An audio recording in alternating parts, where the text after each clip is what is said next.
තෙරුවන් සරණයි ආයුබෝවන්. අද දවසේදීත් අපි ධර්මාචාර්ය විභාග පන්තියේ පාඩමක් සාකච්ඡා කරන්නට ලෑස්ති වෙන්නේ. බෞද්ධ විනය මාර්ගය හා පාලි භාෂා පරිචය කියන පොතට අදාළව තමයි අද දවසේදී සාකච්ඡාව සිදු කරන්නේ. බ්‍රහස්පතින්දා දවසේදී ඊයේ දවසේදී තේරවාදී බුද්ධ ධර්මයේ මූලික ඉගැන්වීම් කියන පොතට අදාළව ප්‍රශ්න පත්‍ර අනුසාරයෙන් පාඩමක් කතා කළා. පාඩමක කොටසක් සාකච්ඡා කළා. ගොඩක් දෙනෙක් ඒ පිළිබඳව තොරතුරු දක්වලා තිබුණා. ඉතින් ඇත්තටම පොතක් තනියම පාඩම් කරනවට වඩා මේ විදිහට පාඩම් අධ්‍යයනය කරනකොට හරිම පහසුවෙන් හරිම ලේසියෙන් ග්‍රහණය කරගත යුතු අවබෝධ කරගත යුතු කරුණු වලට ඔබට අවධානය යොමු කරන්නට පුළුවන්කම තියෙනවා.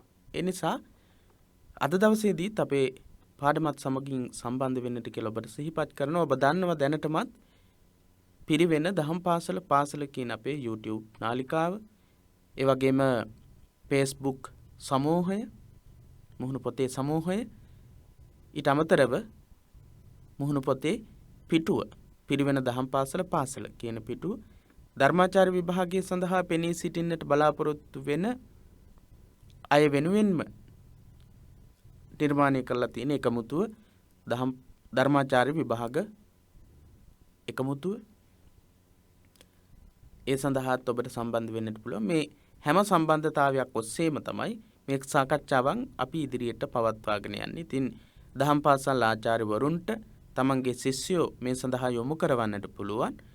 ඒ වගේම දහම් පාසල් ශිෂ්‍යයන්ටත් ඒ වගේම දහම් පාසල් ආචාර්යවරු ධර්මාචාර්ය විභාගයට වාර්ෂිකව බොහෝ දෙනෙක් මුහුණ දෙනවා. ඒ නිසා ඒ අයටත් මේ පාඩම් පෙළ ගොඩක් වැදගත් වෙනවා. ඒ වගේම ධර්මාචාර්ය ශ්‍රේණි සඳහා ඉගැන්වීම් කටයුතු කරන අයටත් මේ සාකච්ඡාවන් ගොඩක් වැදගත් වේවි.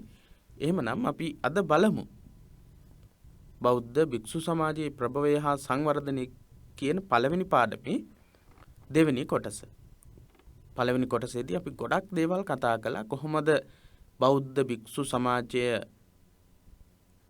ටික නිර්මාණය වෙන්නේ, ඒ සඳහා හේතු වෙච්ච පසුබිම මොකක්ද කියන එක, බ්‍රාහ්මණ සමාජය සහ ශ්‍රමණ සමාජය කියන මේ සමාජ දෙක, බුදුරජාණන් වහන්සේ පහළ වෙනකොට තිබුණු සමාජ දෙක කොයි වගේ තත්ත්වයකද පැවතුනේ කියන එක කතා කරමින් ක්‍රමක්‍රමයෙන් සත් ශාස්ත්‍රවරු නිර්මාණය වීම ශ්‍රමණ සම්ප්‍රදාය යටතේ, ඒ අයගේ ලක්ෂණ අපි කතා කළා. ශ්‍රමණ සම්ප්‍රදායන් වල පොදු ලක්ෂණ අපි කතා කළා. ඉතින් අපිට අද කතා කරන්නට තියෙන්නේ පංචවග්ගී භික්ෂූන් වහන්සේ කියන තැන ඉඳලා අපි පළවෙනි පාඩම නිමා වෙන තුරු තිබෙන අනුමාතෘකා සියල්ලක් යටතේ තියෙන තොරතුරු අද දවසේදී කතා කරන්නට සාකච්ඡා කරන්නට බලාපොරොත්තු වෙනවා. එහෙමනම් අපි බලමු පංචවග්ගී භික්ෂූන් වහන්සේ කියලා අනුමාතෘකාවක් තියෙනවා. ඒ යටතේ තියෙන තොරතුරු මොනවද කියලා බලමු. පංචවග්ගී භික්ෂූන් වහන්සේ කාම සුකල්ලිකානුයෝගය කිල මතහානුයෝගය යන අන්ත දෙක පිළිබඳ පරීක්ෂණ කළ ගෞතම තවුසානෝ අන්තිමේදී මධ්‍යම මාර්ගයේ ගමන් කරමින් ආනපාන සතිය මුල් කොටගෙන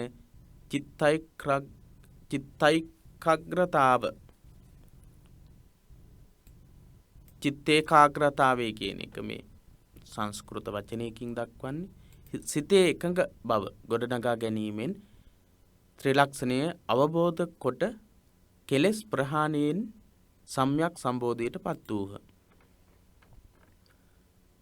කාම සුකල්ලිකානුයෝගය සහ අත්තකිල මතානුයෝගය. කාම සුකල්ලිකානුයෝගය සහ අත්තකිල මතානුයෝගය කියන දෙකම අනුගමනය කරනවා සිද්ධාර්ථ බෝධිසත්වයන් වහන්සේ, සිද්ධාර්ථ තාපසතුමා. සැපෙහි කිමිදී දුකෙහි ගැලීලා. ගීතයක සඳහන් වෙන්නේ සැපෙහි කිමිදී දුකෙහි ගැලීලා කියලා සඳහන් කරනවා. සැපයන් උපරිමාකාරයෙන් භුක්ති විඳා. සක්විති රජ කෙනෙක් වෙන්නට තිබුණු සියලුම සැප සම්පත් සිද්ධාර්ථ කුමාරයාට තිබුණා. ඉතින් කාමභෝගී ජීවිතයක් ගත කිරීමට අවශ්‍ය සියලු වටපිටාව තිබුණා. ගිහිගේ අතහැරලා ගිහිල්ලා අවසානයේදී අත්තකිල මතානුයෝගය අනුගමනය කරනවා. Taman ක්ලාන්ත වෙනවා. ආහාර ගන්නෙ නැහැ. හුස්ම ගන්නෙ නැහැ. අපි දුෂ්කර ක්‍රියා සමයේ විදිහට සඳහන් කරන්නේ මේ ශරීරයට දුක් දෙමින් හිටපු කාලේ. මේ කියන දෙකම සිද්ධාර්ථ බෝධිසත්වයන් වහන්සේ අනුගමනය කළා. යෝගයන් දෙකක් තමයි කාමසුකල්ලිකානුයෝගය කියන්නේ එක යෝගයක්, අත්තකිලමතානුයෝගය කියන්නේ තව යෝගයක්. බ්‍රාහ්මණ සහ ශ්‍රමණ කියන සම්ප්‍රදායන් දෙක විසින්ම මේ යෝග දෙක පෙන්눔 කරලා තිබුණා. කාමසුකල්ලිකානුයෝගයේ බ්‍රාහ්මණ සමාජයේ විසිනුත් ශ්‍රමණ සමාජයේ විසින් වැඩිපුරම අත්තකිලමතානුයෝගය තමයි ඉන්දියාවේ බුදුරජාණන් වහන්සේ පහළ වෙනකොට තිබුණු ඉගැන්වීම් දෙක උනේ.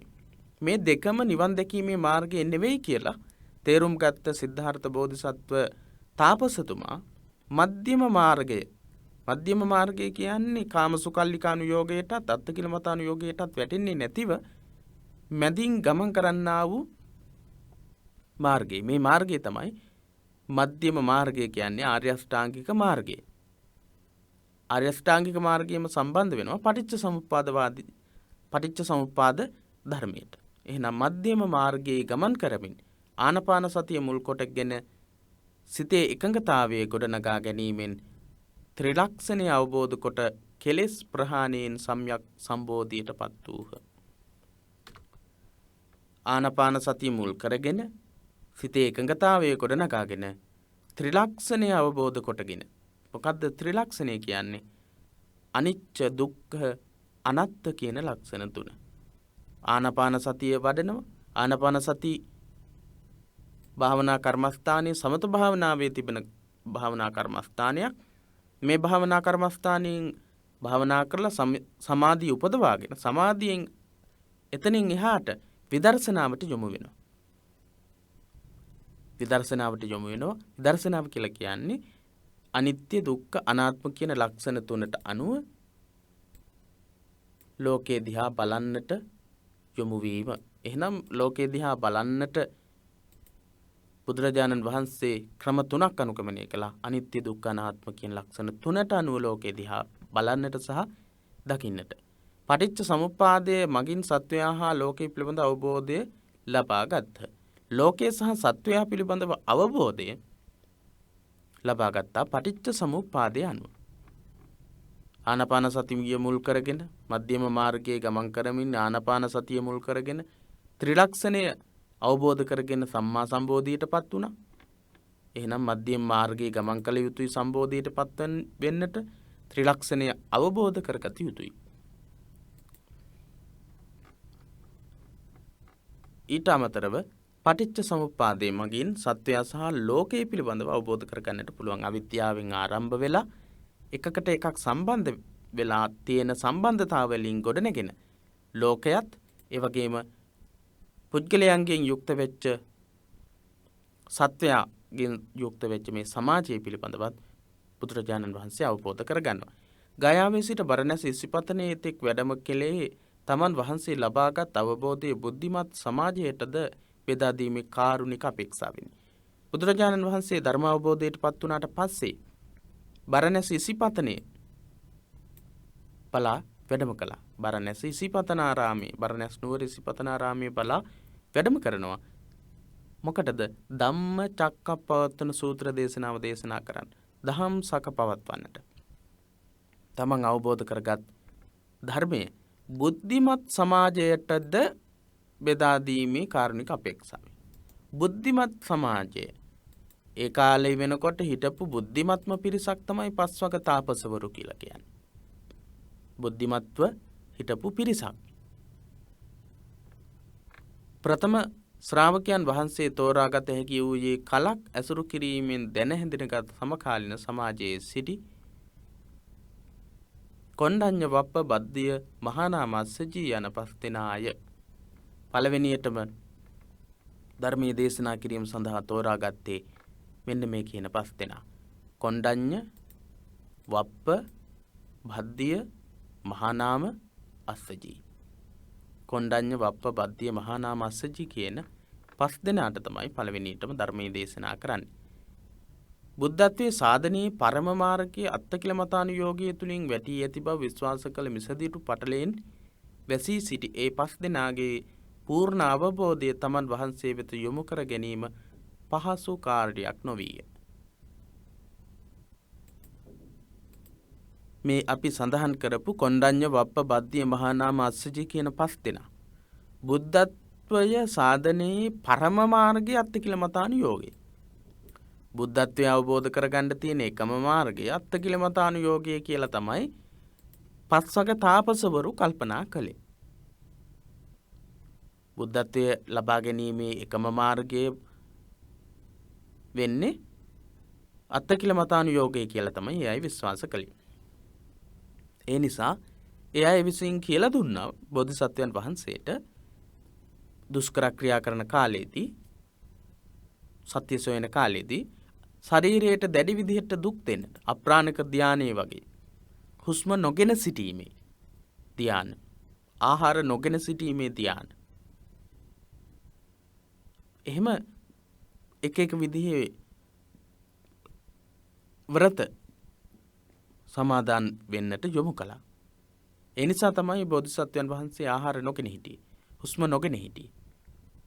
පස්වග තාපසවරු මෙන්න මේ අත්තිකිලමතානුයෝගය කියන මාර්ගයෙන් තමයි නිවන් දකින්න කල්පනා කළේ. ඒ නිසා බෝධිසත්වයන් වහන්සේටත් කියලා දුන්නේ මේ මාර්ගයමයි. ඒ නිසා මේ මිත්‍යා දෘෂ්ටික පටලයෙන් වැහිලා හිටපු ඒ 5 දෙනාගේ සම්පූර්ණ අවධානය බෝධිසත්වයන් බුදුරජාණන් වහන්සේට අරගන්නට බුදුරජාණන් වහන්සේගේ බුද්ධත්වය කෙරෙහි විශ්වාස කරගත්ත අවධානයක් බවට පත් කරගන්න ඒ තරම් පහසු වුණේ නෑ. පළවෙනි වතාව, දෙවෙනි වතාව, තුන්වෙනි වතාව ප්‍රකාශයට පත් කළත් පස්වග තාපසවරු පිළිගන්න සූදානම් වුණේ නැහැ. බුද්ධත්වයට පත් වෙලා කියලා පිළිගන්න සූදානම් වුණේ නැහැ. අවසානයේදී කොහොම හරි බුදුරජාණන් වහන්සේ උත්සාහ කරලා ඒ විශ්වාසය ඇති කරනවා. අතීතයේ සිහිපත් කොට කරුණ ඉදිරිපත් කිරීමෙන් අනතුරුව බුදුන් වහන්සේ වෙත නැමුණු ඔවුහු අන්තිමේදී දහම් ඇසීමට යොමු වූහ. අන්තිමේදී ධර්මයේ ශ්‍රවණය කරන්න සූදානම් වුණා. එයයි විශ්වාස කළා. අතීතයේ සිහිපත් කොට කරුණ ඉදිරිපත් කිරීමෙන් අනතුරුව. මොකද්ද මේ අතීතයේ සිහිපත් කරලා කරුණ ඉදිරිපත් කරා කියලා කියන්නේ? මම සත්‍ය සොයන කාලේ කිසිම දවසක ඔබට බොරුවක් අසත්‍ය දෙයක් කියලා තියෙනවද? මම එහෙම අසත්‍ය දෙයක් ඔබට කියලා නැහැ.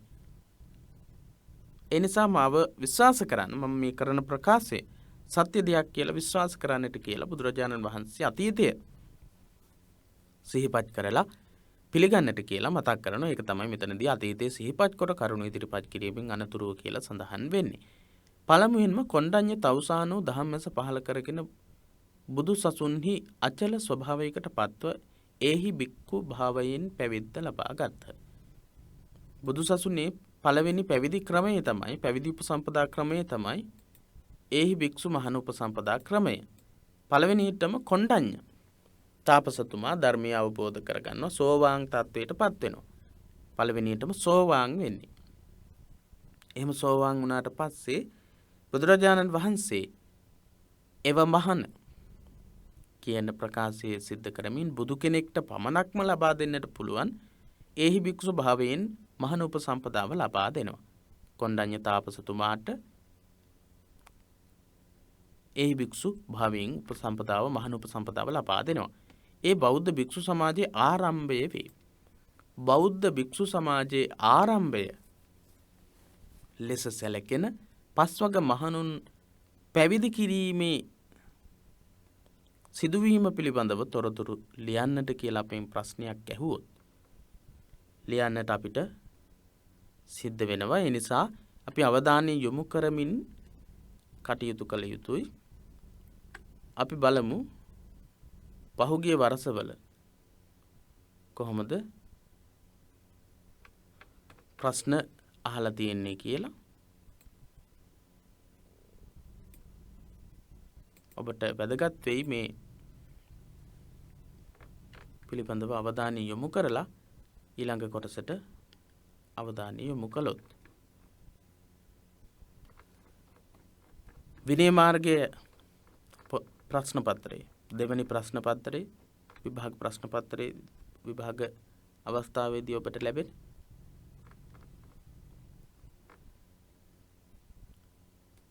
මෙන්න මෙහෙම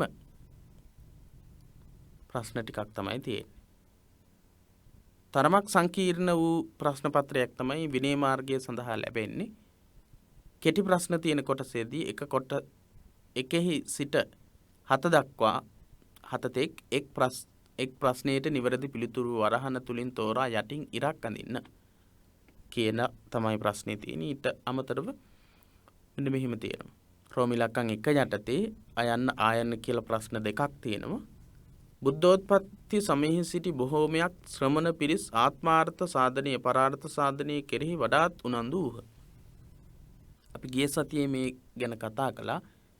බුද්ධෝත්පත්ති කාලේ බුදුහාමුදුරුව පහළ වෙන කාලේ වෙනකොට ගොඩක් ශ්‍රමණයෝ ආත්මාර්ථය සඳහාද පරාර්ථය සඳහාද යොමු වෙලා හිටියේ කියලා අපි සාකච්ඡා කළා මීට කලින් පාඩමේදී. ඊළඟට පස්වග තවුසන් ඇතුළු බොහෝ පැවිද්දන් දැඩිව විශ්වාස කළේ අත්තකිලමතානුයෝගයේ මධ්‍යම ප්‍රතිපදාව මගින් විමුක්තිය ලැබිය හැකි බවයි.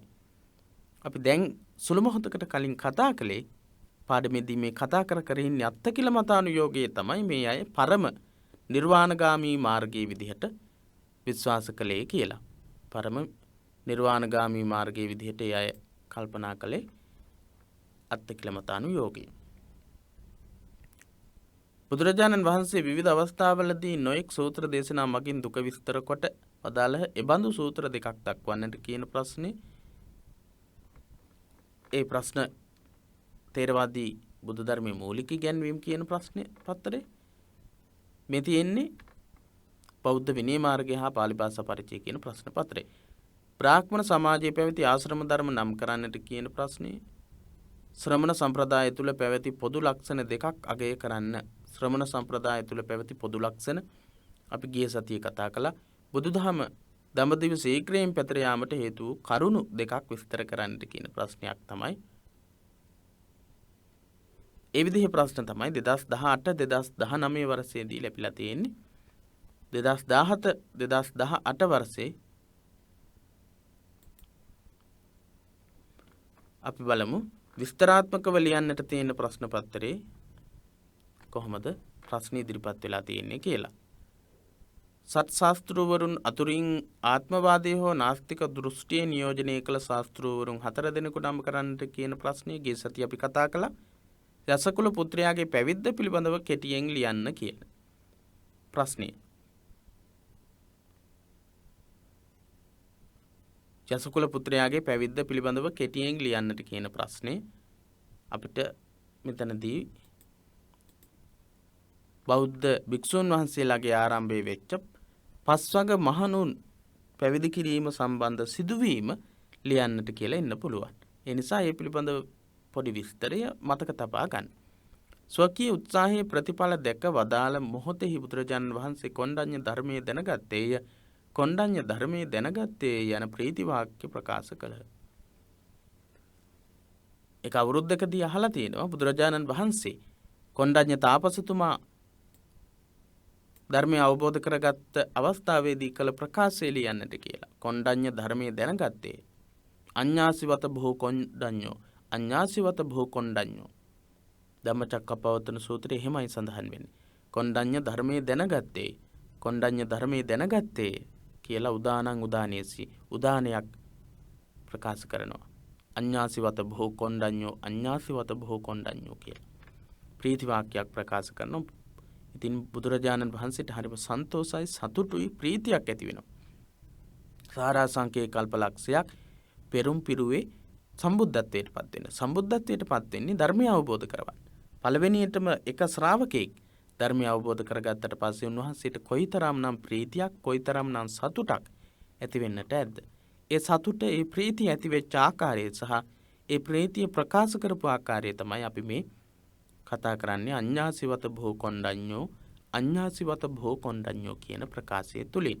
කොණ්ඩඤ්ඤ තෙරණුවන් අඤ්ඤා කොණ්ඩඤ්ඤ නම් වූයේ එතෙන් සිට බව මහා වග්ගපාළියේ පාලි ග්‍රන්ථයේ සඳහන් කරයි. අඤ්ඤාසි කියන එකේ අඤ්ඤා කියන එකේ තේරුම අඤ්ඤාසි කියන්නේ දැනගන්නවා කියන එක. අඤ්ඤාසි දැනගත්තේ කියන අතීත ක්‍රියාපදයක්. අඤ්ඤාසි දැනගත්තේය. කොණ්ඩඤ්ඤ ධර්මයේ දැනගත්තේය කියන අදහස. අඤ්ඤා කොණ්ඩඤ්ඤ කියන නම ලැබිලා තියෙන්නේ ඊට පස්සේ කියලා තමයි මහා වග්ග කියන විනය ග්‍රන්ථයේ සඳහන් වෙන්නේ. විනය පිටකයේ එක ග්‍රන්ථයක් තමයි මහා වග්ගපාළි කියන්නේ. මහා වග්ගපාළියේ තමයි කොණ්ඩඤ්ඤ තාපසතුමා ධර්මයේ දැනගත්තට පස්සේ අඤ්ඤා කොණ්ඩඤ්ඤ වුණා කියලා සඳහන් වෙන්නේ. දෙවැනිව වප්ප හා බද්දිය යන දෙදෙනාද දෙවැනියට වප්ප සහ බද්දිය කියන දෙන්න, තෙවනුව මහානාම හා අස්සජි යන දෙදෙනාද සෝතාපන්නව එහි භික්ෂු පැවිද්ද ලබා ගත්හ.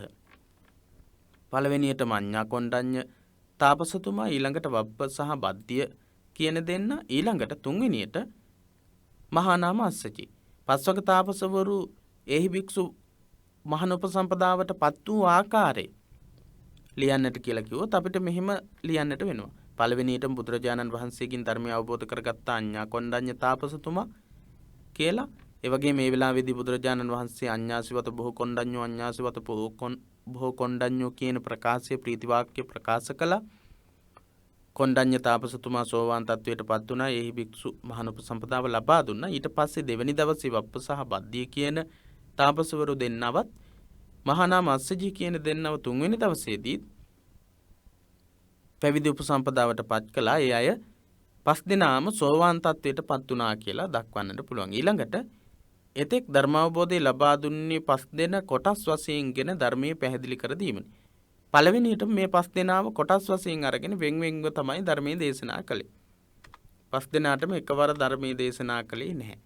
සෝතාපට්ටි ඵලයට පත්වීමෙන් අනතුරුව ශ්‍රමණයන් වහන්සේ පස් දෙනාම රූපාදී පංචස්කන්ධ ධර්මයන්ගේ අනිත්‍ය දුක්ඛ අනාත්ම ලක්ෂණයන් විවරණය කරන අනන්ත ලක්ෂණ ධර්ම දේශනාව ශ්‍රවණය කිරීමෙන් සකල ආශ්‍රව ධර්මයන් ප්‍රහීන කිරීමෙන් නිර්වාණය සාක්ෂාත් කරගත්තා.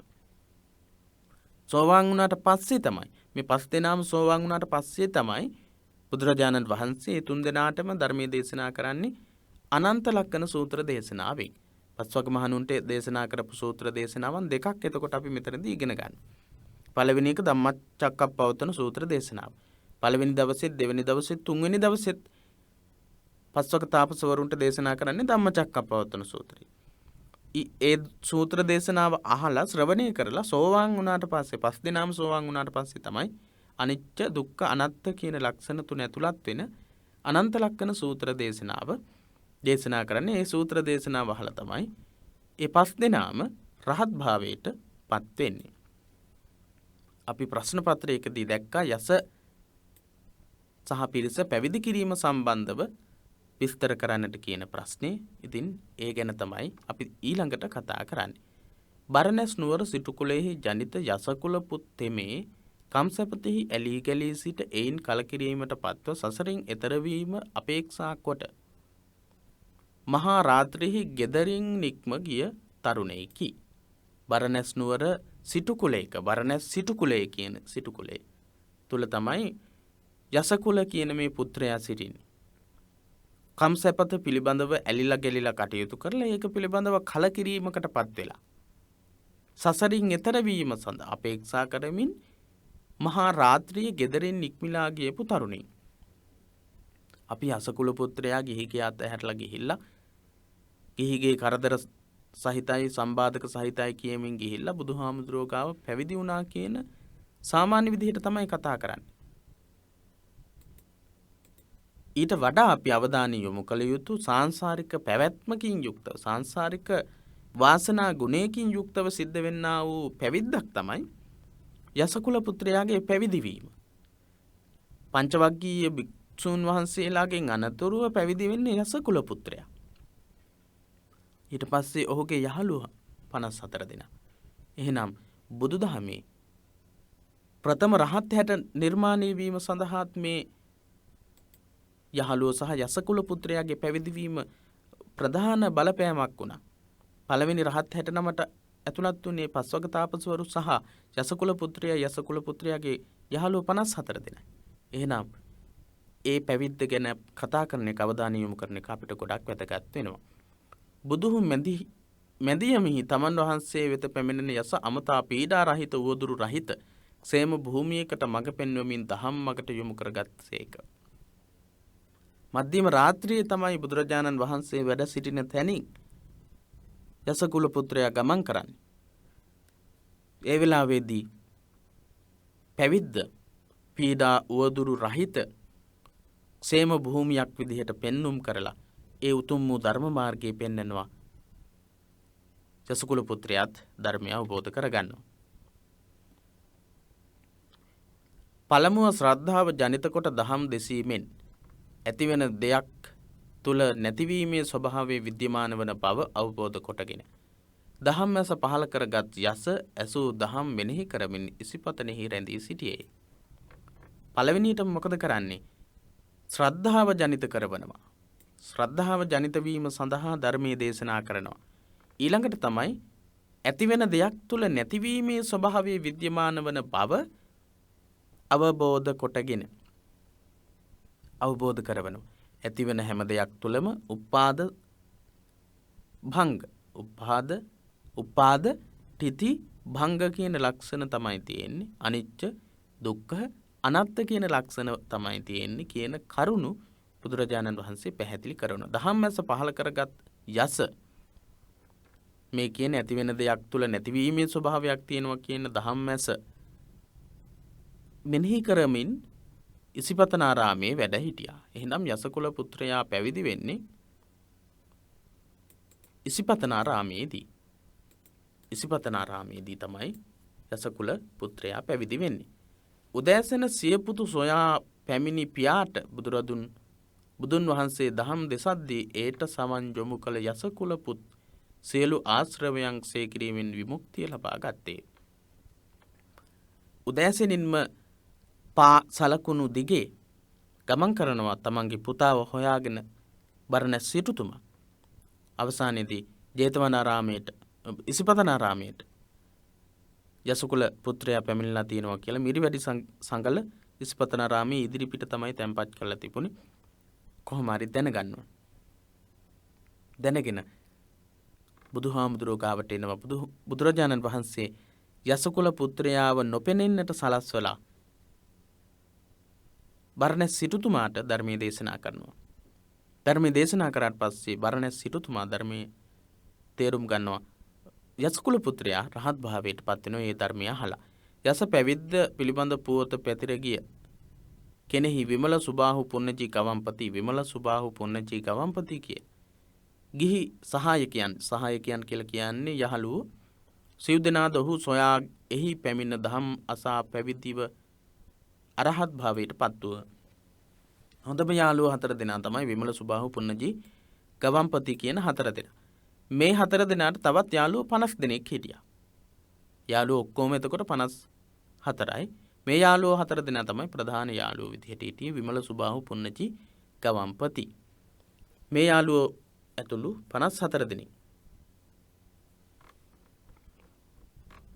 අනතුරුව මේ කුල පුත්‍රයන් 5 දෙනාගේ හිතවතුන් 50 දෙනෙක්ද එහි පැමිණ සිය මිතුරන් ගිය මගෙහිම ගමන් කළහ. අන්න එහෙම තමයි යසකුල පුත්‍රයා සහ ඔහුගේ යහළුවන් 54 දෙනා පැවිදි භාවයට පත්වීම පිළිබඳ තොරතුර විනය මාර්ගයේ පොතේ ධර්මාචාර්ය විභාගයට අනුව දක්වලා තියෙන්නේ. යසකුල පුත්‍රයාගේ පැවිදි වීම හා සම්බන්ධ සිදුවීම කෙනහැර දක්වන්නට කියන ප්‍රශ්නේ 2017 අවුරුද්දේ යසකුල පුත්‍රයාගේ පැවිද්ද පිළිබඳ කෙටියෙන් ලියන්නට කියන ප්‍රශ්නේ. ඒක කෙටියෙන් ලියන්නට ඕනේ, විස්තර ගොඩාක් ඔබ ඉදිරිපත් කළ යුතු වෙන්නේ නැහැ. අපි ඔබට වැටහීම සඳහා තමයි මේ විදිහට දීර්ඝව කරුණු සාකච්ඡා කරන්නේ. ඉතින් ඊළඟට අපි බලමු ධර්මදූත සේවාව කියන අනුමාතෘකාව යටතේ තියෙන තොරතුරු. ධර්මදූත සේවාව. බරණැස ඉසිපතන මිගදායේ බිහි වූ 69ක් රහතන් වහන්සේ බුදුරජාණන් වහන්සේගේ ධර්මදූත සේවාවේ පුරෝගාමීහු වෙති. ඉසිපතනාරාමයේ තමයි පළවෙනි රහත් 69 නිර්මාණය වුණේ. අපි මුලින් සඳහන් කළා පස්වක තාපසවරු ඊළඟට යසකුල පුත්‍රයා සහ යසකුල පුත්‍රයාගේ යහළුවන් පැවිදි වීමත් එක්ක තමයි පළවෙනි රහත් 69 නිර්මාණය වුණේ. ඔබෙන් අහන්නට පුළුවන් පළවෙනි රහත් 69 කවුද කියලා ප්‍රශ්නයක් අහන්නටත් පුළුවන්. ඒ නිසා පළවෙනි රහත් 69ටම ඇතුළත් වෙන්නේ කවුද කියලා මතක තබා ගන්න. දුකෙන් පෙළෙන මිනිස් පරපුරට සුවසෙත සලසා දීමේ අභිලාෂයෙන් ඒ 69 මතා ධර්මචාරිකාවේ හැසිරෙන ලෙස දන්වා වදාළේ එවන් කාර්යභාරයක් සඳහා ඒ 69ගේ යෝග්‍යතාවය ඉතා හොඳින් පිරික්සා බැලීමෙනි. මේ 60 දෙනා ධර්ම ප්‍රචාරක කටයුතු සඳහා පිටත් කරලා යවන්න සුදුසුයි, ඊටාම සුදුසුයි කියලා බුදුරජාණන් වහන්සේ පරීක්ෂා කරලා බලලා තමයි අවසානයේදී තීරණය කරන්නේ.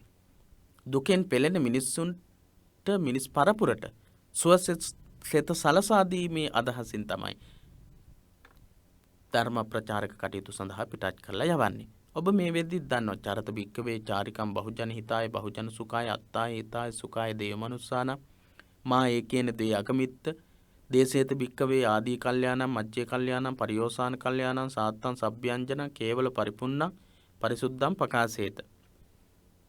මේ කියන පළවෙනි 69 රහත් 69 අමතලා කරන ප්‍රකාශය තුළ උන්වහන්සේගේ අරමුණ අදහස මොකක්ද කියලා අන්තර්ගත වෙනවා.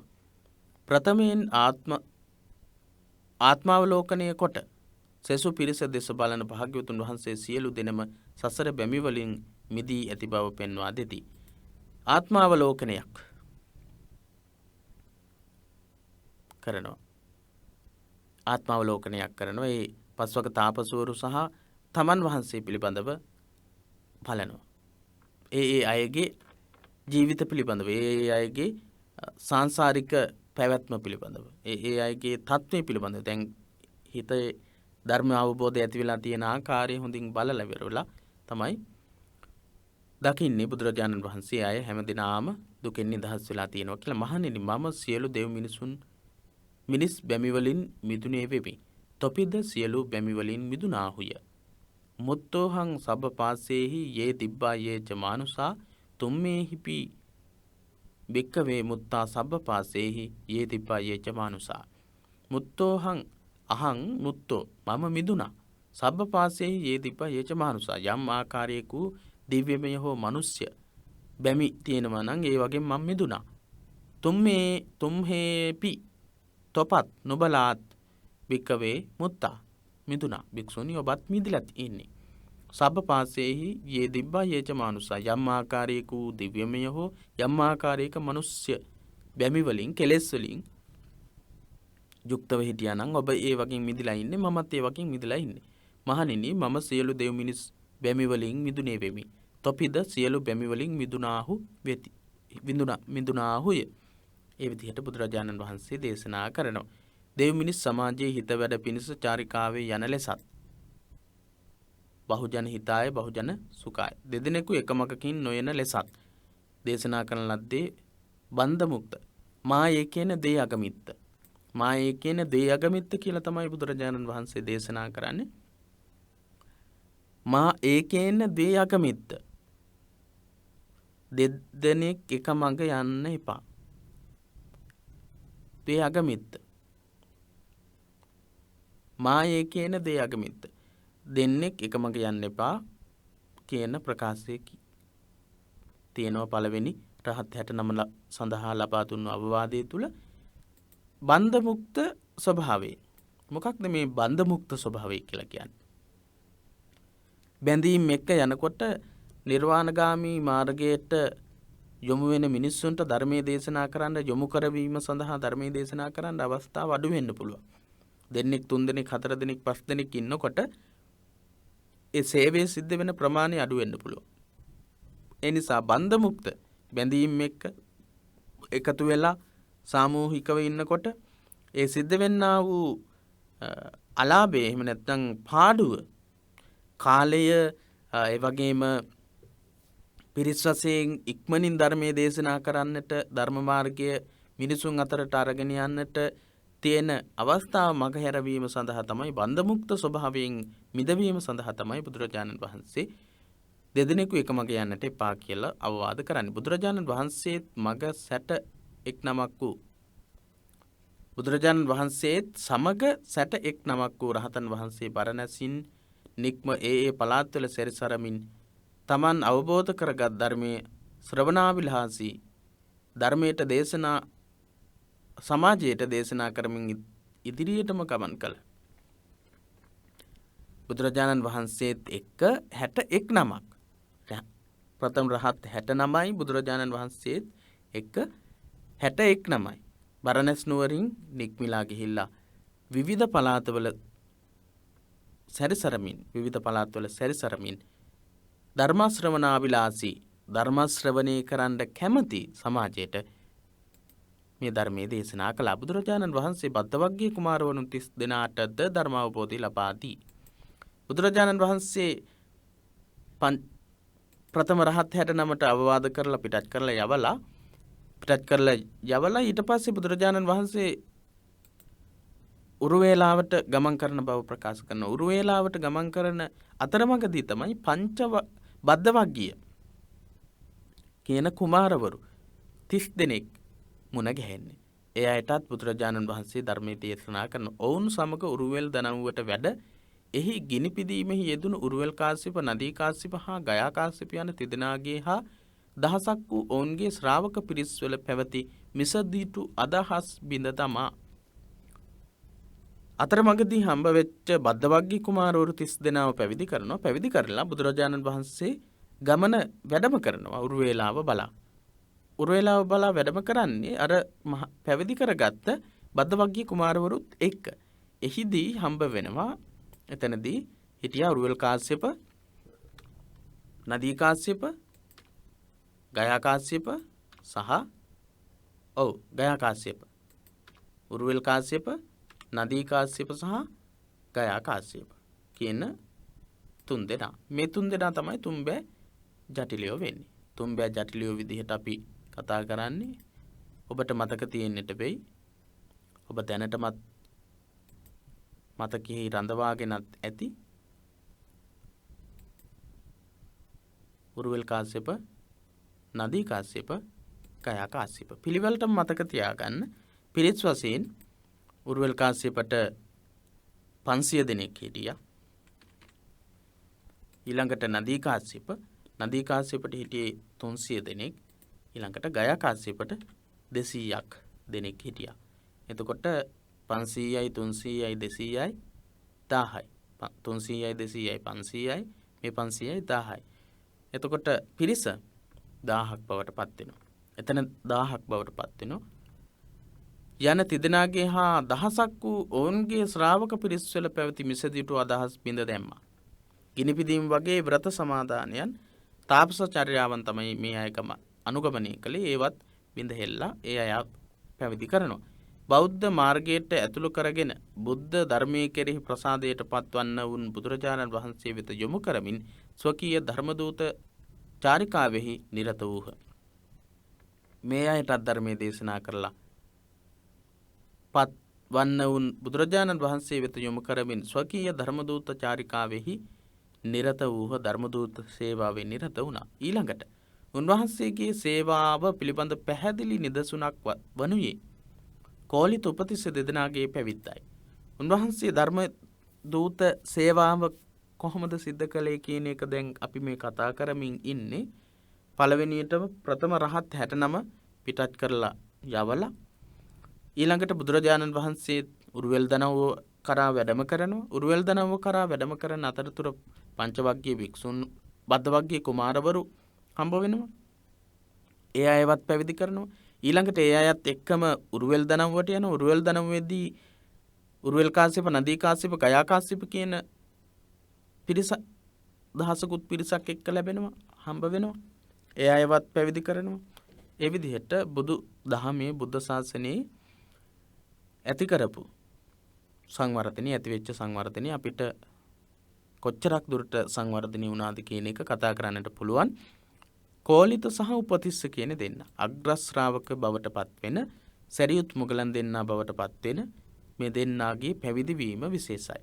ධර්මදූත මෙහෙයෙහි යෙදුණු අස්සජී තෙරණුවෝ දිනක් උපතිස්ස පිරිවැජයාට හමු වූහ. බුදුරජාණන් වහන්සේගේ අවවාද අනුව ධර්මචාරිකාවේ හැසිරෙච්ච පංචවග්ගීය භික්ෂුන් වහන්සේලා අතරින් එක තෙරුන් වහන්සේ නමක් තමයි අස්සජී හාමුදුරුවෝ. අස්සජී හාමුදුරුවන්ට තමයි මේ උපතිස්ස කියන පිරිවැජියා හම්බ වෙන්නේ.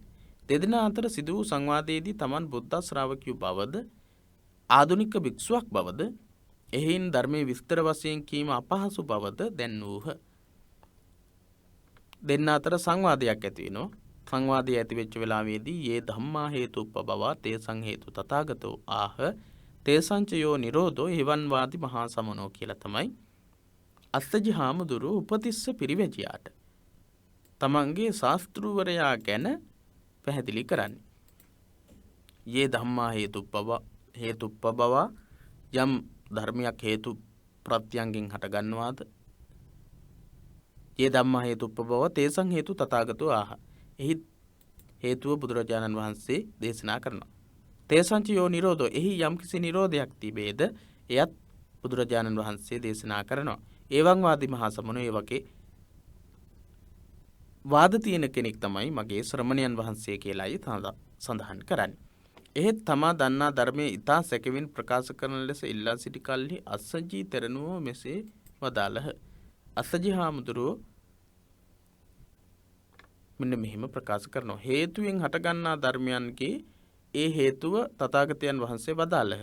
එවන් හේතුන්ගේ නිරෝධයේද ඒ මහා ශ්‍රමණයන් වහන්සේ ප්‍රකාශ කළහ. අපි සඳහන් කරපු ගාථාවේ අදහස තමයි ඒ තියෙන්නේ. මේ ඇසුණු කෙනෙහි උපතිස්ස පිරිවැජයාට ඇතිවීම හා නැතිවීම පිළිබඳ දහම් මැස පහළ වේ. සෝවාන් ඵලයටද පත්වේ. මේ ගාථාව ඇසූ සැනින් උපතිස්ස පිරිවැජයා සෝවාන් තත්වයට පත් වෙනවා. ඉක්බිතිව සිය කල්යාණ මිත්‍ර කෝලිත පිරිවැජයා සොයා ගොස් ඔහුට මේ පුවත සැලකලේ. ඔහුද ඒ ආකාරයෙන්ම ධර්මය අවබෝධ කරගත්තේ. ඊළඟට උපතිස්ස පිරිවැජයා කෝලිත පිරිවැජයාව සොයාගෙන යනවා තමන්ගේ කල්යාණ මිත්‍රයාටත් ඒ ගාථා ධර්මයන් වලට අනුව ඒ කරුණු පැහැදිලි කරාම අවබෝධය ඇති කරගන්නවා. යහළු දෙදෙන ස්වකීය ආචාර්ය සංජය පිරිවැජයා වෙත ගොස් බුදුරජාණන් වහන්සේ වෙත යාමට ඇරයුම් කළද ඒට කැමති නොවූයෙන් මේ දෙදෙන 250ක් පිරිවැජි පිරිස සමග ගොස් පැවිද්ද ලබා ගත්තා. 250ක් පිරිස සංජය පිරිවැජියා ගාව තමයි කෝලිත උපතිස්ස කියන දෙන්න අස්සජි හාමුදුරුවෝ මුණ ගැහෙන්න කලින් ධර්මීය හදාරන්නට යෙදුනේ ශිෂ්‍යෝ විදිහට. අවසානයේදී සංජය පිරිවැජියා ගාව ධර්මාවබෝධය නිවැරදි ධර්මාවබෝධය නැහැ කියලා තේරුම් අරගෙන එතනින් පිටත් වෙලා යනවා. නිකම්ම නෙමෙයි පිටත් වෙලා ගියේ සත්‍ය හොයාගන්නට ඕන කියන අදහසින්. එහෙම යනකොට තමයි අස්සජි හාමුදුරුවෝ උපතිස්ස පිරිවැජියාට ලැබෙන්නේ. උපතිස්ස පිරිවැජියාට මුණ ගැහුණාට පස්සේ උපතිස්ස පිරිවැජියා තමයි කෝලිත පිරිවැජියාට කෝලිත කල්යාණ මිත්‍රයාට මේ ගැන මතක් කරන්නේ. මේ දෙන්න නැවත වතාවක් සංජය පිරිවැජියා ගාවට යනවා. බුදු කෙනෙක් පහළ වෙලා ඉන්නවා. ඒ බුදුවරයා ගාවට යන්නට අපිත් එක්ක එනවද කියලා. ඒ වෙලාවේදී කැමති වෙන්නේ නැහැ. ඒ නිසා 250ක් පිරිවැජි පිරිසකුත් එක්ක බුදුරජාණන් වහන්සේ හමුවට යනවා. මෙසේ පැවිදි බව ලබාගත් ප්‍රාරම්භක භික්ෂු පිරිස සියලු දෙනා පාහේ ධර්මයේ සොයා ගමන් කළ කිංකුසල ගවේසීහු වූහ. මේ විදිහට පැවිදි වෙච්ච පිරිස අපිට කියන්නට පුළුවන් වෙන්නට ඕන භික්ෂු පිරිස ක්‍රමයෙන් වර්ධනය වූ ආකාරය පැහැදිලි කරන්නට කියලා. භික්ෂු පිරිස ක්‍රමයෙන් වර්ධනය වෙච්ච විදිහ. පස්වක තවුසෝ යසකුල පුත්‍රයා ඊළඟට බද්දවක්කිය කුමාරවරු ඊළඟට ජටිලවරු ඊළඟට කෝලිත උපතිස්ස කියන පිරිස කෝලිත උපතිස්ස කියන පිරිස එක්ක පැමිණෙච්ච සංජය පිරිවැජි පිරිස එහෙම සංඛ්‍යාත්මකවත් අවස්ථාවසිනුත් දක්වන්නටත් පුළුවන්කම තියෙන ඒ වගේ ප්‍රශ්නයක් අහන්නටත් පුළුවන්. නැතහොත් කම්සැප විඳීමෙන් කලකිරීමට පත්ව සිටි අය වූහ. එහෙන්ම ඔවුන්ගේ පැවිද්ද අබිනිෂ්ක්‍රමණයක් විය. මේ අය හැමදෙනාම ගිහිගේ පිළිබඳව කලකිරිලා හිටපු පිරිසක්. ගිහිගෙය සමග තිබුණු සම්බාධක භාවයේ තේරුම්ගෙන කිංකුසල ගවේෂීව ගමන් කරපු පිරිසක්. ඒ නිසා ඒ අය වැරදි වලින් තොරව ධර්මය අවබෝධ කර ගැනීමේ අරමුණෙන්ම ක්‍රියා කළා. පරාර්ථ සාධනය සඳහා උත්සාහවත් වූ ඔවුහු ඒ කෙරෙහිම නැඹුරුව නොබෝ කලකින් කෙලෙසුන් නසා නිර්වාණ අවබෝධය කළහ. මේ අය පරාර්ථ සාධනය සඳහාම පරමාර්ථ සාධනය සඳහාම මොකද්ද මේ පරමාර්ථ සාධනය කියන්නේ? නිර්වාණ අවබෝධය ඇති කරගන්නා වූ අදහසම ඇතිව තමයි පැවිදි භාවය ලබාගෙන තියෙන්නේ.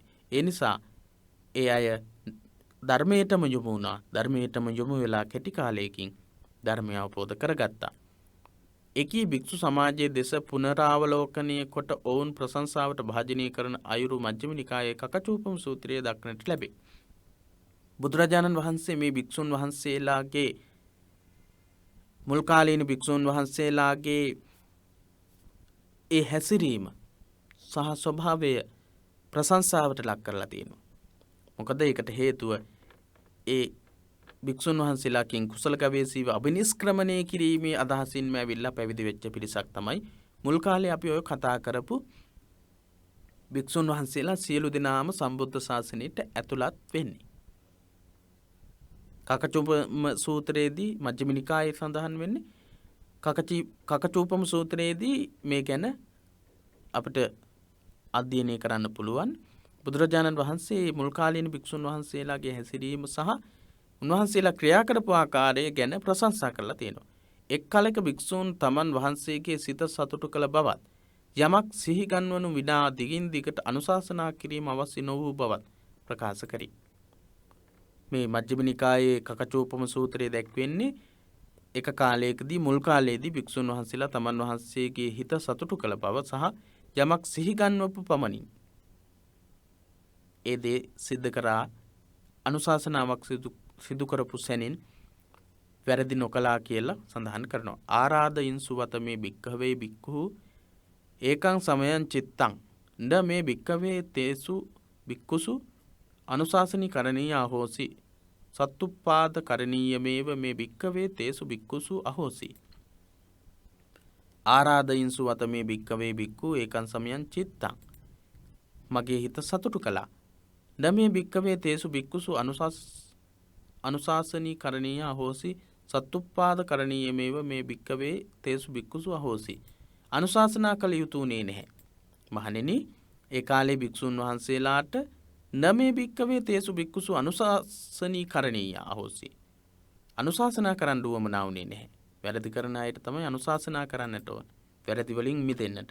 එහෙනම් සත්තුප්පාද කරණීයමේව මේ භික්ඛවේ තේසු භික්ඛුසු අහෝසි. සිහි කැඳවීම පමණයි ඒ කාලේ භික්ෂුන්ට කළ යුතුනේ. එතකොට වැරදි කළේ නැහැ. සබ්බ පාපස්සා කරණං කුසලස්ස උපසම්පදා සචිත්ත පරියෝදපණං ඒතං බුද්ධහන ශාසනං කියන ඕවාද ප්‍රාතිමෝක්ෂය තමයි බුදුරජාණන් වහන්සේ ඒ කාලයේදී භික්ෂුන් වහන්සේලාට දේශනා කළා තියෙන්නේ. ඒ විදිහට සිහි කැඳවීම පමණක් වැරදි දේවල් එහෙම නැත්නම් යම්කිසි දෙයක් සිහි කැඳවීම විතරයි අවශ්‍ය වුණේ. වැරදි කළේ නැහැ. මේන් යුග දෙකක වෙනසද පැහැදිලිව පෙනෙන අතර ආසවට්ටානීය ධම්ම කෙලෙස් ඇතිවන පසුබිම පහළවීමෙන් නැරඹෙන දෙවැනි යුගයේ ශික්ෂාපද පැනවීම ආදීන් යුක්ත කොට භික්ෂු සංවිධානයේ අනාගතයට මුහුණ දීමට සුදුසු අයුරින් සංස්කරණය කිරීමක් වශයෙන්ද සැලකිය හැකිය. එහෙනම් යුග දෙකක වෙනස පැහැදිලිව තේරුම් ගන්නට පුළුවන්. පස්සේ කාලයේ භික්ෂුන් වහන්සේලා ආසවට්ටානීය ධර්ම පහළ වෙන ආකාරයට තමන්ගේ හැසිරීම ක්‍රියාත්මක කරනවා. කෙලෙස් ඇති වෙන පසුබිම් සහිතව භික්ෂුන් වහන්සේලා ක්‍රියා කරන්නට පටන් ගන්නවා. අනේ ඒ නිසා තමයි බුදුරජාණන් වහන්සේට දෙවැනි යුගයේදී අවුරුදු 20කින් පස්සේ ශික්ෂාපද පනවන්නට සිද්ධ වෙන්නේ. සූත්‍ර පිටකාගත තොරතුරු ඇසුරෙන් පිළිඹිබුව මේ පෙනෙන භික්ෂු සමාජයේ හුදෙක් සංචාරක ජීවිතයක් ගත කළ භික්ෂු පිරිසකකින් යුක්ත වූවකි.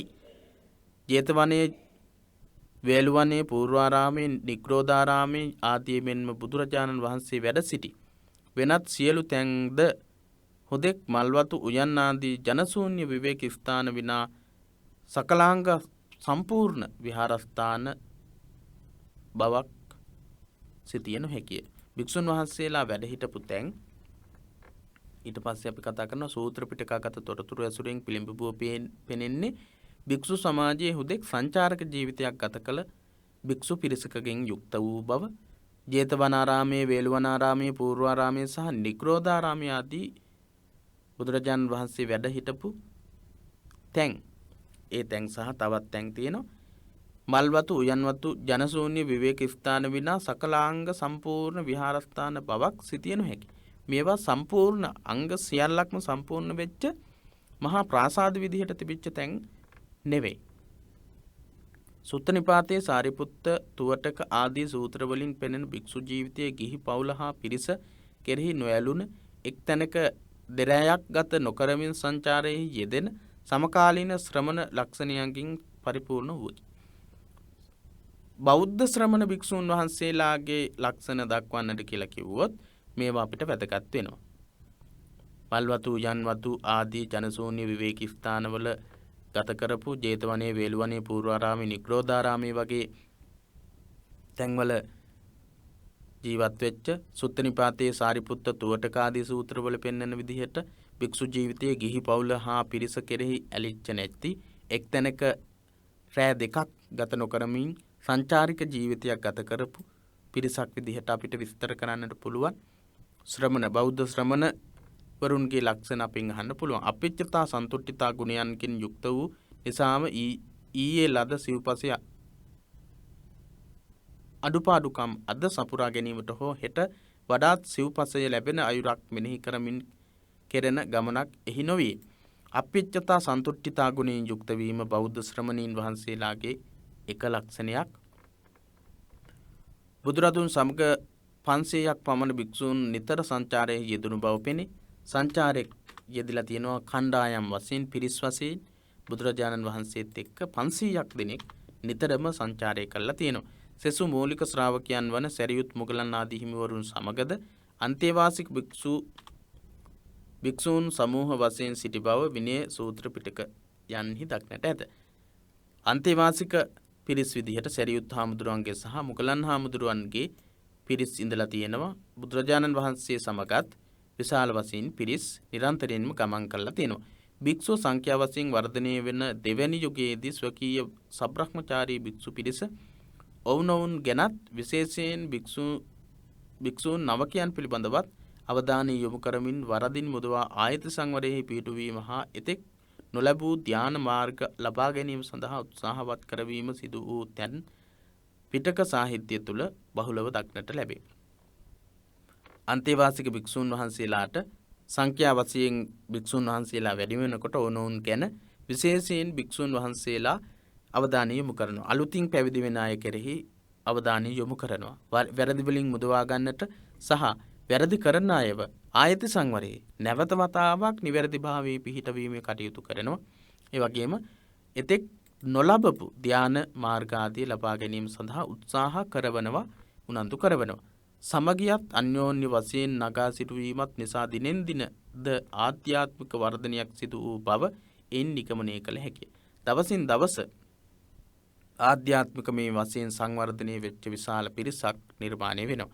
විනය පිටකය තුළින් වෙසසින් පෙනෙන ආරාමික ජීවිතය තුළදී දුර්වල මනසක් ඇති භික්ෂූන් අතින් සිදු වූ අඩුපාඩුකම් නැවත සිදුවීමට ඉඩ නොතබා භික්ෂූත්වයේ පිළිබඳ කෙරෙන සිහිගැන්වීමකි. විනය පිටකය තුළින් විශේෂයෙන් පේන්නේ ආරාමික ජීවිතය තුළ දුර්වල මනසක් ඇති භික්ෂූන් අතින් අඩුපාඩුකම් සිදු වුණොත් නැවත සිදුවීමට ඉඩ නොතබා ඒවා නිවැරදි කිරීමේ ලක්ෂණයක් තමයි අපිට දකින්න පුළුවන්කම තියෙන්නේ. යම්කිසි වැරැද්දක් සිද්ධ වුණොත් ඒක නැවත වතාවක් සිදු නොවන තත්වයට ඒ භික්ෂුන් වහන්සේලාට අවවාද අනුශාසනා ලබා දෙනවා. වැරදි කීපයකම කාරකයා එකම භික්ෂුවක් වීම නිදුසුන් වශයෙන් ගැනීමේදී එකම වැරැද්ද කරලා තියෙනවා භික්ෂුන් වහන්සේ. වැරදි කීපයකම වැරදිකාරයා එකම භික්ෂුන් වහන්සේ කෙනෙක් වෙන්න පුළුවන්. එකම වැරැද්ද වැරදි කිහිපයකම එකම කාරකයා කියන්නේ වැරදි ගොඩක් එකම භික්ෂුන් වහන්සේ කරලා තියෙන අවස්ථාවන් තියෙනවා. වරද බහුල ආපත්‍ය බහුල භික්ෂුන් ස්වල්ප දෙනෙකු වීමත්. වැරදි බහුල වූ සහ ආපත්‍ය බහුල භික්ෂුන් වහන්සේලා ස්වල්ප දෙනයි. වැරදි කීපයකම කාරකයා එකම භික්ෂුවක් වීම නිදසුනක් විදිහට ගන්න පුළුවන්. එකම භික්ෂුන් වහන්සේ නමක් වැරදි ගොඩක් කළා තියෙනවා. උදායි හාමුදුරුව වගේ අය ගත්තම ඒ අය වැරදි කිරීම ගොඩක් වැරදි කරලා තියෙනවා. ගොඩක් ශික්ෂාපද පනවන්න හේතු වෙලා තියෙන්නේ උදායි හාමුදුරුව. එහෙනම් මේ වැරදි කිරීමේ කාරක භික්ෂුන් වහන්සේලා විදිහට එකම පිරිසක් සිටීම අපිට විශේෂයෙන් දක්වන්න පුළුවන්. ඒකට හේතුව මොකක්ද? වැරදි කරන අය වැඩිපුරම දිගින් දිගට වැරදි කරලා තියෙනවා. ශික්ෂාපද වැඩිපුරම පනවන්න සිද්ධ වෙලා තියෙන්නේ එකම වැරදිකාරක භික්ෂුන් වහන්සේලා නිසා. ඔවුන් පවා එකම වරද නැවත නැවත නොකිරීමත් වැරදි කරන භික්ෂුන් වහන්සේලා උනත් එකම වැරද්ද නැවත නැවත නොකිරීමත් භික්ෂු සමාජයේ ශ්‍රේෂ්ඨත්වයේ විදහාපාන කරුණු වශයෙන් දැක්විය හැකියි. සමහර භික්ෂුන් වහන්සේලා එකම වැරද්ද නිතර නිතර කරලා නැහැ. සමහර භික්ෂුන් වහන්සේලා තමයි එකම වැරද්ද නැවත නැවත කරලා තියෙන්නේ. සංඝයාගේ ව්‍යාප්තිය කියන අනුමාතෘකාව යටතේ තියෙන තොරතුරු ටිකක් කතා කරලා අපි අද සාකච්ඡාව නිමා කරමු. බුදුරදුන් ජීවමාන සමය තුල භික්ෂු පිරිස් මධ්‍ය ಭಾರತයේ තුල බහුල වශයෙන් සංචාරය කරමින් වැඩ සිටි බව පෙනේ. මධ්‍ය ಭಾರತයේ තමයි වැඩිපුරම භික්ෂුන් වහන්සේලා බුද්ධ කාලයේදී වැඩ කරලා තියෙන්නේ. මධ්‍ය දේශීය ජනපද වශයෙන් 16කට බෙදී තිබුණු බව බෞද්ධ සාහිත්‍යයේ සඳහන් වෙනවා. අංගමගධ කාසි කෝසල වච්චිමල්ල චේති කුරු පංචාල වත්ස අවන්ති ගන්ධාර කාම්බෝජ් ওই විදිහට 12 මහා ජනපද ඒ පිළිබඳව අපි කතා කරනවා. ඒ ජනපදයන්ගෙන් කිහිපයක හෝ බුදුරදුන් ඇතුළු සංඝ පිරිස් සංචාරය කළ බවත් යම්කිසි ප්‍රමාණයකට ඒ ප්‍රදේශවල නැවතී සිටිමින් ධර්ම ප්‍රචාරය කළ බවත් අවන්තියේ මහා කච්චායන සුනාපරන්තයේ පුන්නාදී හිමිවරුන්ගේ කතා ප්‍රවෘත්ති අනුවනිගමනය කළ හැකිය. මේ කියන 12 මහා ජනපදවල බොහෝ ජනපදවල බුදුරජාණන් වහන්සේ ඇතුළු ශ්‍රාවකීන් වහන්සේලා වැඩම කරන්නට ඇති. එක ධර්ම දූත සේවාව තුළින් සිද්ධ වෙච්ච කාරණයක් විදිහට අපිට කතා කරන්න පුළුවන්. මධ්‍ය දේශයේ තුල තමයි වැඩිපුරම භික්ෂුන් වහන්සේලා සහ බුදුරජාණන් වහන්සේ රැඳී ඉඳලා තියෙන්නේ. ඒ වුණාට අවන්ති මහා කච්චායන හාමුදුරුවෝ සුනාපරන්තය කියන්නේ පිටිසර ප්‍රදේශයක්. එහි හිටපු සුනාපරන්තයේ පුන්න හාමුදුරුවන්ගේ සහ අවන්ති මහා කච්චායන හාමුදුරුවන්ගේ කතා වලින් තේරෙනවා බුදුරජාණන් වහන්සේ සහ ශ්‍රාවකින් වහන්සේලා ඒ ප්‍රදේශවලටත් වඩින්නට ඇති කියලා. ඒ දිසාවලදී ඒ ජනපදවලදී සසුන්ගත වනු කැමැතියන් පැවිදි කිරීමට සුදුසුකම් ලබා සිටි භික්ෂූන්ට අනුමැතිය ලබා දීම නිසා සංඛ්‍යා වශයෙන් බෞද්ධ භික්ෂු පිරිස වැඩි වන්නට ඇතැයි සිටිය හැකිය. පැවිද්ද සහ උපසම්පදාව ලබා දීම සඳහා බුදුරජාණන් වහන්සේ කාලයක් යනකොට ලබා දෙනවා අවසරය. තාසු තාසු දිතාසු තේසු තේසු ජනපදේසු පබ්බාචේත උපසම්පාදහෙත කියලා. පළවෙනියටම තිබුණේ එහි භික්ෂු මහණ උපසම්පදාව විතරයි. බුදුරජාණන් වහන්සේ තමයි මේ පැවිදි උපසම්පදාව ලබා දෙන්නේ.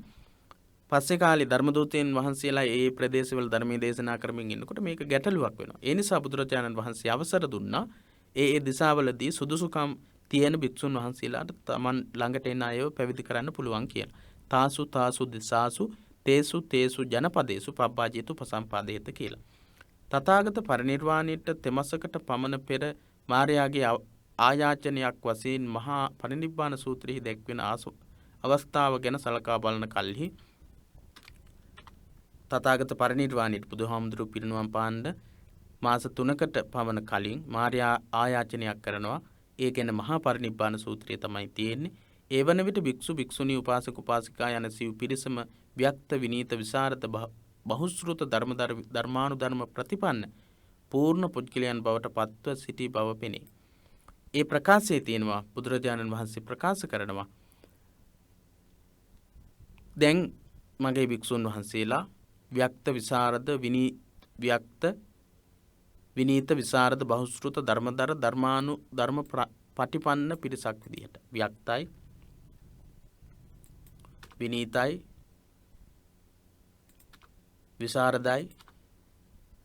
විසරදයි කියලා කියන්නේ ඕනෑම පිරිසක් මැදට ගිහිල්ලා ඕනෑම කාරණයක් පිළිබඳව සාකච්ඡා කරන්න පුළුවන් බව බහුශ්‍රූත ගොඩක් දේවල් අහලා තියෙනවා ධර්මයේ අහලා තියෙනවා ධර්මානුධර්ම පටිපන්න තත්වයට පත් වෙලා තියෙනවා. බුදුරජාණන් වහන්සේට ඊට කලින් අවස්ථාවකදී මාර්යා ඇවිල්ලා කරන ප්‍රකාශයකදී බුදුරජාණන් වහන්සේ සඳහන් කරනවා මම පිරිනිවන් පාන්නේ භික්ෂුන් වහන්සේලා මෙන්න මේ කියන තත්වයට පත් වුණාට පස්සේ කියලා. වික්ත විසරද විනීත බහුශ්‍රූත ධර්මානුධර්ම පටිපන්න කියන තත්වයට පත් වුණාම කියලා. ඉතින් පරිනිර්වාණයට පත් වෙන්න මාස 3කට කලින් මාර්යා ඇවිල්ලා කියනකොට බුදුරජාණන් වහන්සේ සඳහන් කරනවා මගේ ශ්‍රාවකයන් වහන්සේලා භික්ෂු භික්ෂුණී උපාසක උපාසිකා කියන සිව්වනක් පිරිසම ව්‍යක්ත විනීත විසරද බහුශ්‍රූත ධර්මදර ධර්මානුධර්ම පටිපන්න කියන තත්වයට පත් වෙලා සිටින්නේ කියලා. බුද්ධ ශාසනයේද බහුල වශයෙන් ව්‍යාප්තියට පත්ව තිබුණු බවත් එහිදී ප්‍රකාශ කෙරේ. ඒ වගේම බුද්ධ ශාසනයේ පැතිරලා තිබුණු ආකාරයත් ඒ තුලම විස්තර කරලා තියෙනවා. පිරිනිවන් පෑමට මොහොතකට පෙර භික්ෂූන් අමතා තෙරුවන් පිළිබඳව හෝ නිවන් මඟ පිළිබඳව හෝ යම් කිසිවෙකුටත් සැකයක් වෙතොත් විමසන ලෙස දැන්වූ අවස්ථාවේදී එවන්නක් නොමැති බව දත් බුදුරජාණන් වහන්සේ එහි වැඩ සිටින අන්තිම ශ්‍රාවකයා පවා අපාගත නොවන නිවන් මඟට නිත්‍ය වශයෙන් පැමිණි සෝතාපන්න අයෙකු බව ප්‍රකාශ කර සිටියහ. එහෙත් එකී ස්වභාවයේ ඒ ජනපදයන්හි විසිර පැවති සමස්ත සංඝ සමාජයේ සමූහයාගේ ස්වභාවයේ වශයෙන් සැලකිය නොහැක්කේ මහලු කල පැවිදිව සිටි සුබද්ද වැනි අය පවා කුසිනාරාවෙන් බැහැර පෙදෙස්වල වාසය කළ බව දක්නට ඇතිහි. පරිනිබ්බාන සූත්‍රයේදී බුදුරජාණන් වහන්සේ සඳහන් කරනවා දේශනා කරනවා අවසාන ශ්‍රාවකයා පවා සෝවාන් තත්වයට පත් වෙලා ඉන්නේ කියලා. හැබැයි බුදුදහම පැතිරලා තිබුණු හැම ප්‍රදේශයකම හිටපු භික්ෂුන් වහන්සේලා මේ තත්වයට පත් වුණේ නැහැ. ඒකට හේතුව අපි පැහැදිලිව තේරුම් ගන්නට ඕන මහලු කාලයේ පැවිදි වෙච්ච සුබද්ද වගේ අයත් හිටියා.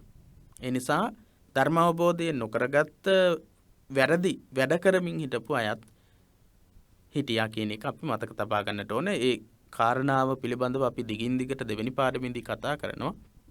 දහස් ගණනින් විසිර පැවති එකී සංඝයා අතර සුමගට පිවිසිය උන් මෙන්ම වැරදි මඟ ගත්ත උන්ද දුර්ලභ නොවූ බව පිටක සාහිත්‍ය තුලින් පැහැදිලිව පේනවා.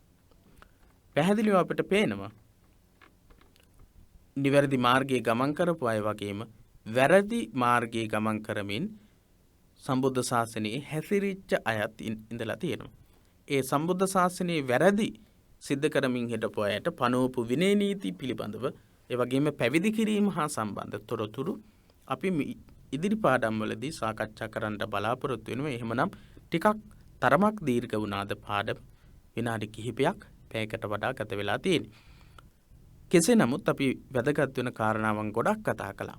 මතක තබා ගන්න පිරිවෙන දහම් පාසල YouTube නාලිකාව Facebook සමූහය පිටුව ඒ හැම දෙයක් තුලින්ම මේ අධ්‍යයන කටයුතු වලට සම්බන්ධ වෙන්නට පුළුවන් දැනුවත් කිරීම ආදිය ලබා ගන්නට පුළුවන්. කෙසේ නමුත් ඔබ හොඳ සූදානමකින් විභාගයට ඉදිරිපත් වෙන්නට මේ පාඩම් වලට සම්බන්ධ වෙන්නට කියලා සිහිපත් කරමින් අද පාඩමින් සමුගන්නටයි සූදානම ඔබට තෙරුවන් සරණ ප්‍රාර්ථනා කරනවා.